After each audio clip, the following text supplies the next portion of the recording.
Well, hi there, everyone. Welcome back to Why the Farms. Now, just picking up on where we left off yesterday, you may recall it was about 1:30 in the afternoon. We just finished liming all of our fields, and I took on a whole load of fertilising contracts. So we did field 19, field 30, 31, and then we went and did field 12 and finished up doing the large field 8 as well. Now, all of those gave us a contract value of about 109,000, of which about 50,000 was kind of profit. So we had a pretty good afternoon. Now, you may recall we had some problems with the Väderstad rolls that I'd purchased. When I put a helper into them, they just wanted to go into the cultivator mode. So I decided to sell the Väderstad rolls. We picked up this Matador, the Gutler Matador set of rolls as well. And we also had field 20 that came up for fertilising contracts. So we used these on that field, and as you can see by the little map in the corner, they are working well in terms of application of variable rate from a fertilising perspective, whereas the Väderstad ones were only doing a fixed amount as well, so they kind of weren't that effective. So we did this contract with the set of rolls, and then later on in the evening field 30 came back up for contract for a second application of fertiliser, so we went off and did that one as well. Worked a little bit late into the evening to get that finished. So overall we had a pretty good day. We finished up with about 187,000 in the bank, so quite a productive afternoon, and which is great as well, because today we're going to go and set up our farmyard. Well, we had a decent night's rest after a long day yesterday. Time's just coming up to 7:15 in the morning. Now, I had a helper do most of the fertilising contracts yesterday, so whilst they were doing that, I managed to come in here and get this field drilled. We put canola in here, oilseed rape, and the pH values are perfect following our liming yesterday. The nitrogen's pretty good, perfect in most places. It drops to good where there's slightly too much nitrogen in the soil, which I think is kind of left over from the soybeans that we had in here as a previous crop. But there's some weeds in here, so we need to kind of get rid of those today. And then once we've done that, we also need to go off and drill our main field 21. And I think I'm probably going to put soybeans in there as well. So that's a couple of tasks that we've got to do today. And then once I've got those underway, then I'm going to start looking at the main farm build.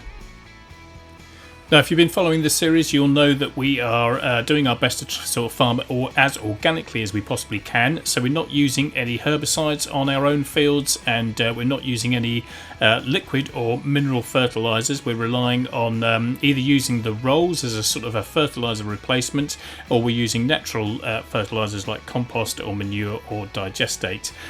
So at the moment we're kind of composting and everything, but as far as weed control is concerned, we're just using a weeder. So I'm going to get these weeds taken out with this. This shouldn't take too long to get this sorted.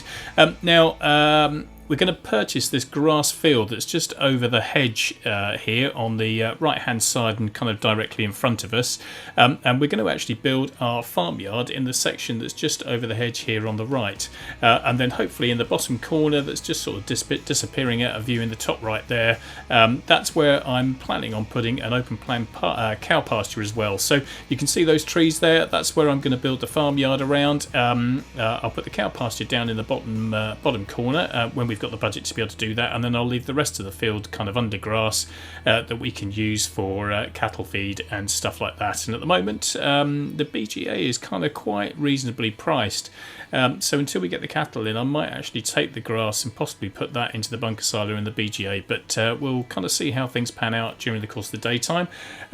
So I'm going to crack on with getting this weeded, get these weeds sorted out, and then I'm going to go and get the drill sorted and put that into field 21 and put a helper in there so they can get on drilling that field, and then we'll start looking at the farm build.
Okay, so that's the weeding done in that field. I'm going to jump in the international now. Just going to drop these rolls off, and I'll pick up the drill, and then we'll head over to field 21.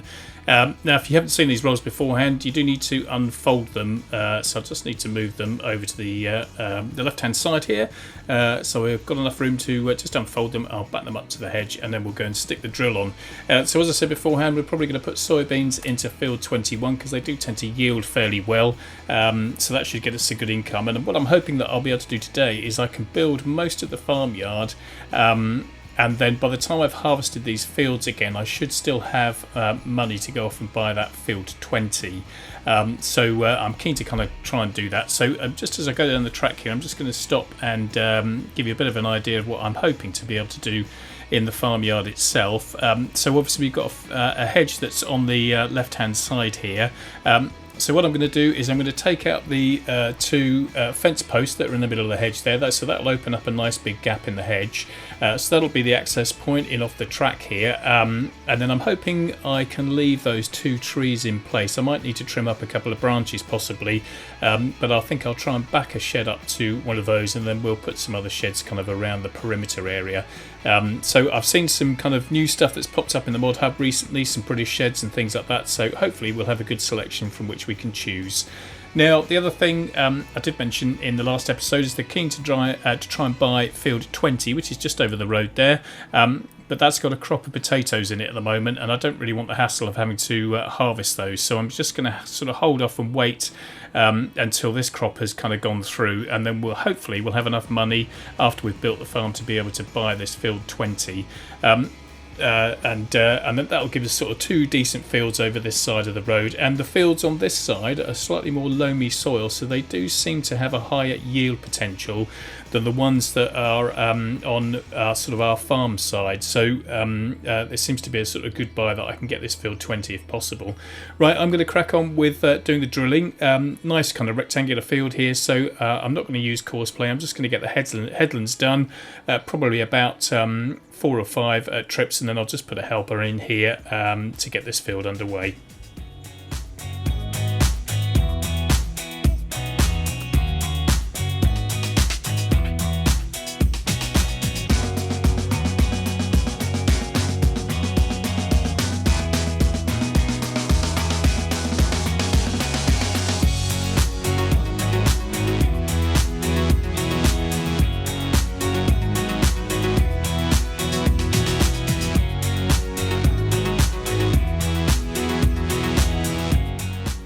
Right, well, I made a bit of an error with the crop that I decided to put into this field. As you will remember, there's already a certain level of nitrogen that's already in this field left over from the previous harvest.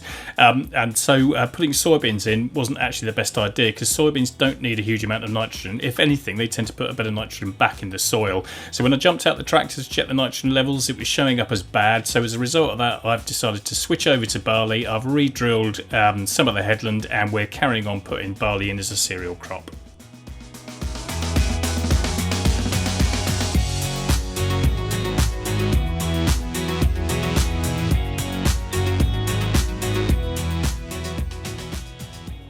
Okay, so the drilling is well underway, and the next thing I need to do is purchase that little grass field there. So here, field 29 down the bottom here, £40,000, so it's fairly reasonably priced, so I am going to buy that.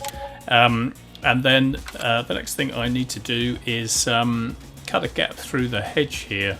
So as I sort of showed you beforehand, there's a couple of posts that are kind of through the middle here. So I need to cut these out. If you haven't done this before, you can kind of just cut the post. That gets rid of the hedge, and then you just need to grind the stump out. I have got the lumberjack mod, so that makes doing this easy. And I'll do that one as well. Where's the next post there? So I'll take that out, get rid of that, and then grind that stump out. So that's going to leave us with quite a nice kind of big gap here. And then my sort of broad plan, I think I kind of want to leave try and leave these 2 trees in place if I can, but I'm not sure that's going to be possible. Kind of want to put a big open shed here in the middle, and then sort of around this sort of perimeter where the hedge is, put some kind of vehicle sheds and things like that. Not quite sure if I'll put a silo in place at the moment. I did see some ones that popped into the mod hub, I think yesterday, that are quite small, so I might look at doing those possibly in the future. And then down the bottom here, this is where I was planning on kind of putting an open plan cow pasture, so sort of in that bottom corner down there. Not quite sure how big it's going to be. And then the rest of the field we will just leave under grass, so we've got something for hay and silage. Now, the more I look at these 2 trees and how close they are kind of to the entrance there, I think I'm going to have to take these out. And I seem to remember from episode 1 that even though I've got the lumberjack mod, I couldn't just take the trees out completely just using a chainsaw, which I guess is fair enough. So I'm probably going to go and get that wood chipper that you might remember I used back in episode 1 to clear the trees in the plot of land behind us. So I'm going to go and get that. We'll get these trees removed, and then I can start putting the farm buildings in place. Well, I picked up the wood chipper, I got the trailer from the yard, and I cut the trees down with a chainsaw so the wood chipper could do its work.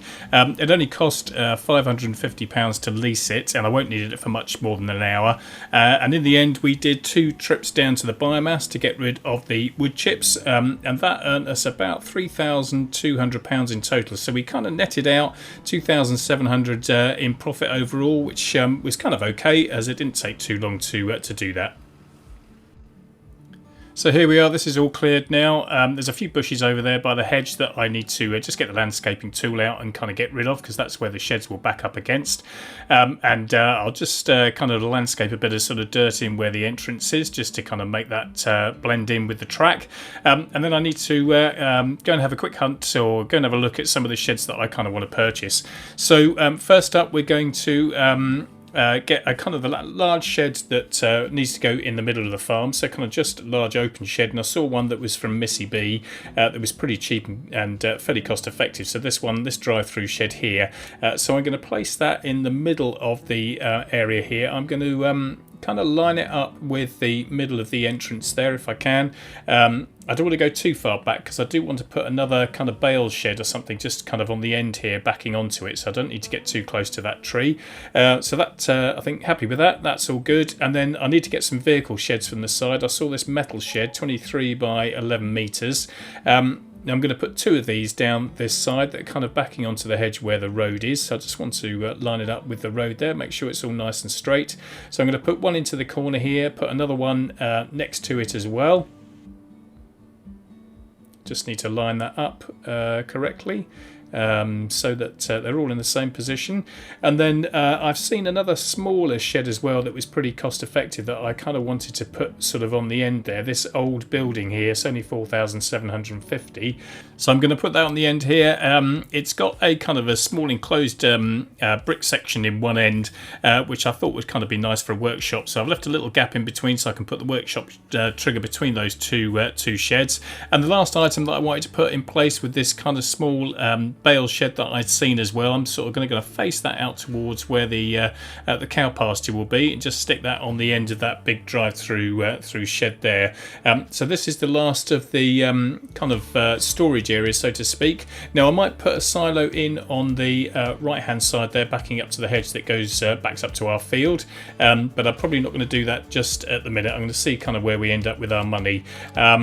And there you go, there you can see there's the big drive-through shed in front of us. We've got the bale shed that kind of backs onto it at the end, and then the other 2 storage sheds off to one side. Now the next thing I need to do is a little bit of landscaping, just to kind of match in with the track. I'm going to kind of put the dirt mud effect right the way sort of through most of it, just leave a few grass borders and things like that. So I'm going to crack on with that, and I'll catch up with you in a minute.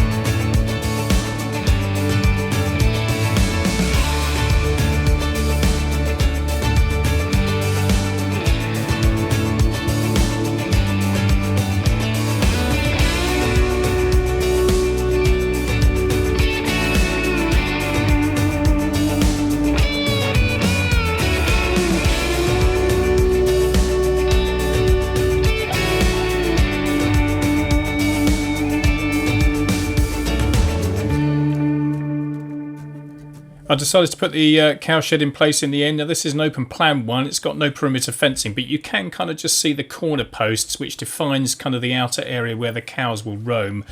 So I put that in place, and as you can kind of see, I've slightly overdone it on the mud texture in landscaping, so I need to go back and just fill in some of the grass area kind of just around the tree area here, put a little track into the cow shed and everything like that, and then I need to start moving all of my farm vehicles over.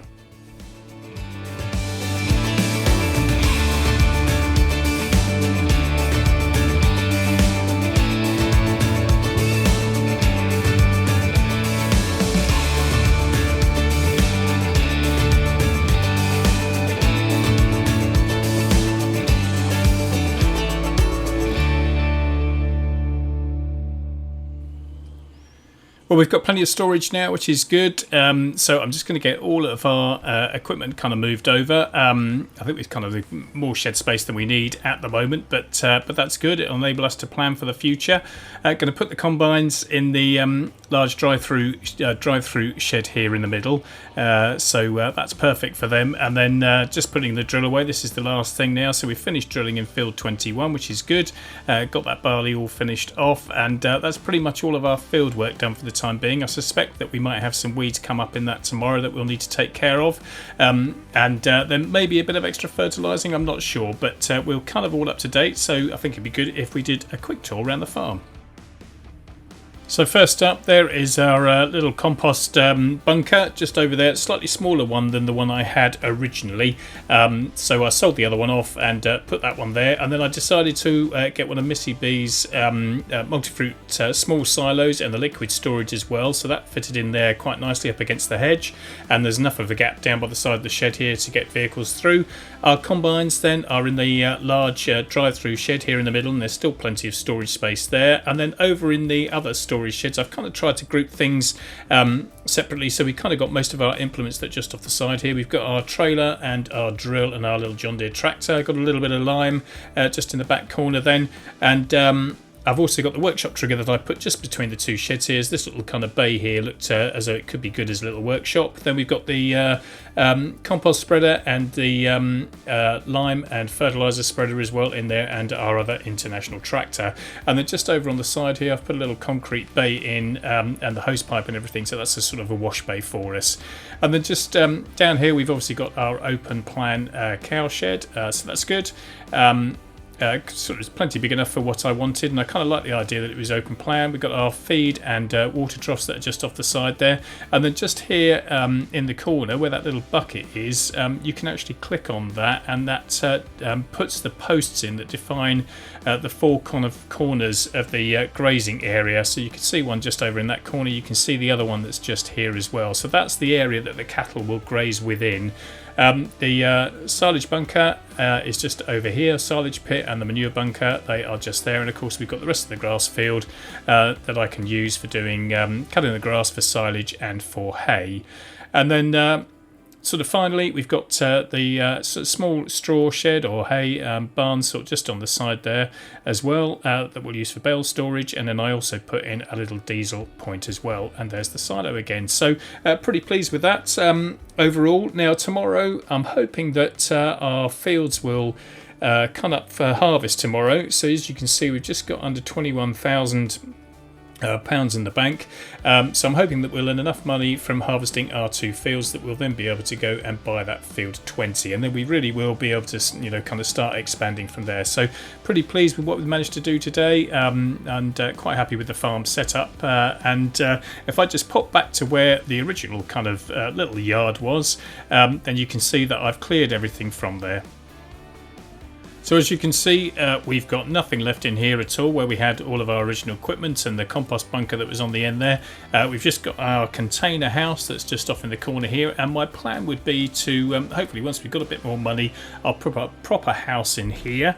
I'm going to put a little bit of a kind of a garden down the side here, and then I was also thinking about getting some greenhouses, maybe putting a few fruit trees in and things like that. So I'm not sure if I'll expand this field or not. I might do if there's enough space, but that's what I might plan to do in the future. Okay, so I'm going to call it a day on the video now, so I hope you've enjoyed it and found it interesting, and good that we've got our farm set up there. So thanks very much for watching. Whatever you're doing, wherever you are, stay safe, take care, and I will catch you on Werther Farms next time. Bye for now.